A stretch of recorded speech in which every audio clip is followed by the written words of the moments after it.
I wanted to start off this morning talking about some Texas football. We won't go far from here. Let's go about 90 minutes south from Waco and head to Austin. And this will include, it's kind of like a little bit of a triangle or maybe just a back and forth. This is Austin, Texas, right? And the Texas Longhorns and Arch Manning and the Cleveland Browns and Jimmy Haslam, their owner yesterday.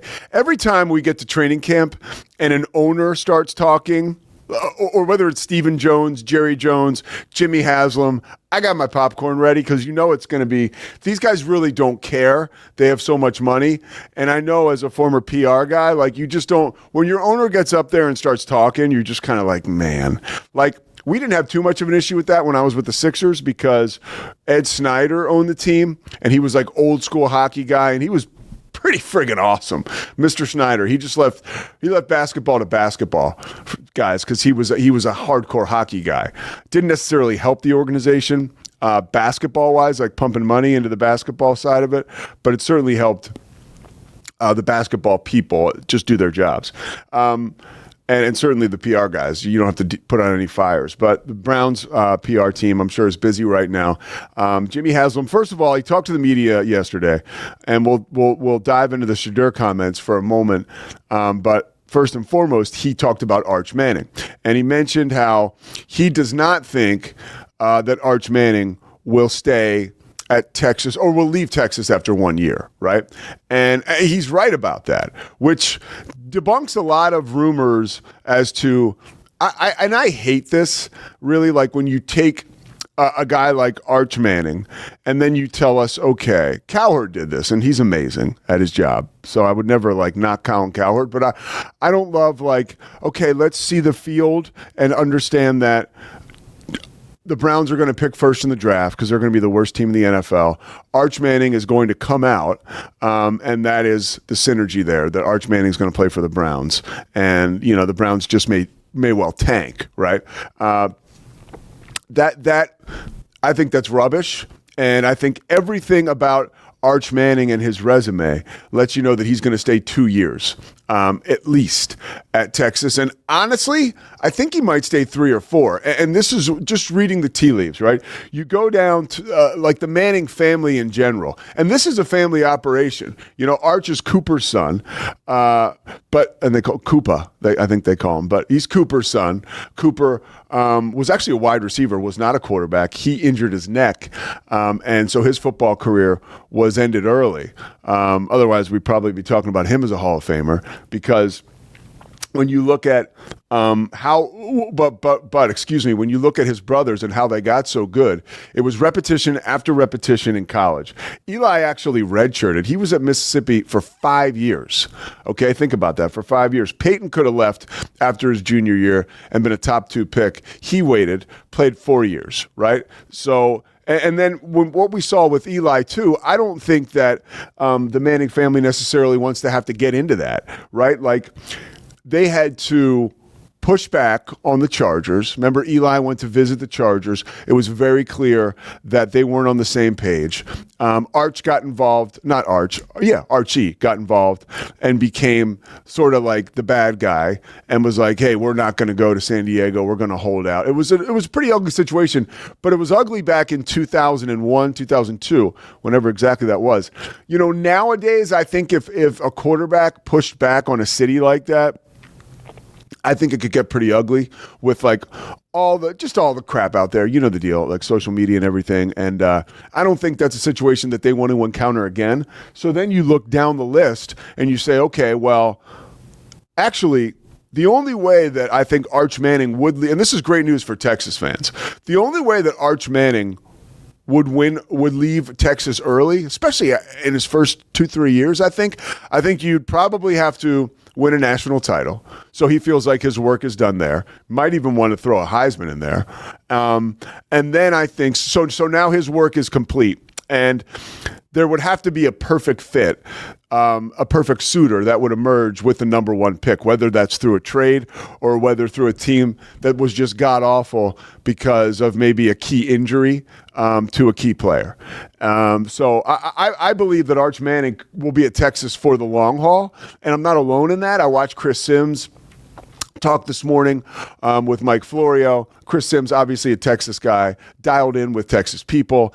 Everything he's heard about Arch Manning is that, this is a long-term thing at Texas. And I think we can also, we get a little, okay, this is how it's been going recently, right? Like these superstar quarterbacks, but are going to leave college, but they're not anymore because Texas is paying their team this year.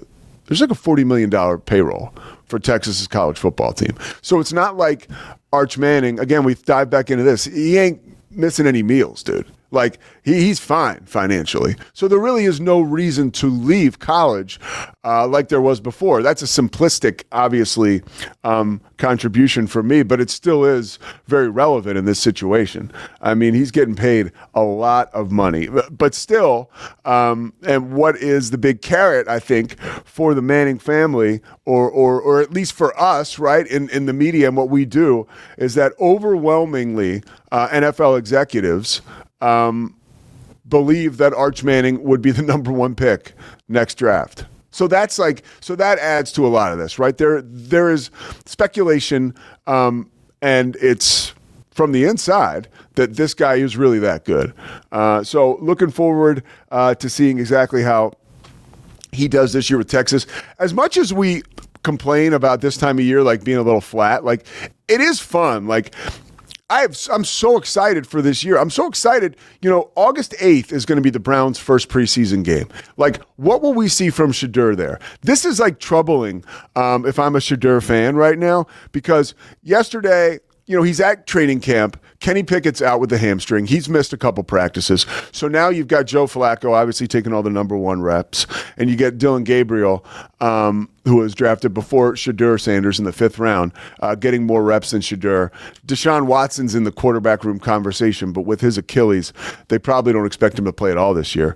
So there is an opportunity with Pickett being out for Shedeur to get reps with the first team, and he really hasn't been getting any.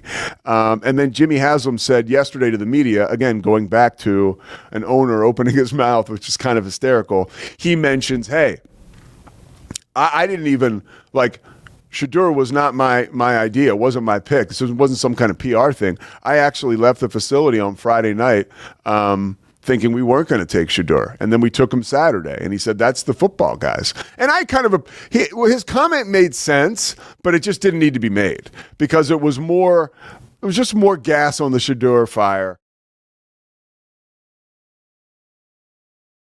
Who's their who's the Saints quarterback? Shuck. Yeah. They're going to start Tyler Shuck. Are you sure, dude? Yes. You don't think they'll start Spencer Rattler? No. If Spencer Rattler was a starter, he would have proven it last year. He would have, and he was not very good last year. Yeah. Well, that's just not a good situation. No, right? That's what I'm saying. They're going to win 3 games, the Saints, in my opinion. They're really going to struggle. So will they be the worst team in the NFL? I think they'll be competing for it. I think there's a good chance. Well, now we're talking. Now, what about, and this goes back to our earlier time. Oh, I see what you're saying. What if Arch Manning? What a home run that would be. I mean, now that is when you step back and you reassess the situation. Now I'm doing the thing that I hate. But if the Saints had the last pick in the draft, or the first pick in the draft, they finished last. And we talked earlier on the show, if you're just watching this in segments, about how... And remember, he played private high school football there. Arch Manning did. Yeah. Yeah. So it'd be like a homecoming for him in a lot of ways. I mean, That'd be sick. We were talking earlier in the show that Arch Manning will stay a couple years in Texas, and there's a ton of reasons why he will. And you can check that segment out if you want.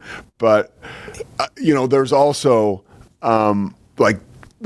they're not going to, the Mannings aren't going to have him leave school to play for the Browns or a team that might be a bad situation, but the Saints really could expedite his situation. And here's the other thing, dude, and then I want to make one more point about the Bucs. Here's the thing about Arch Manning.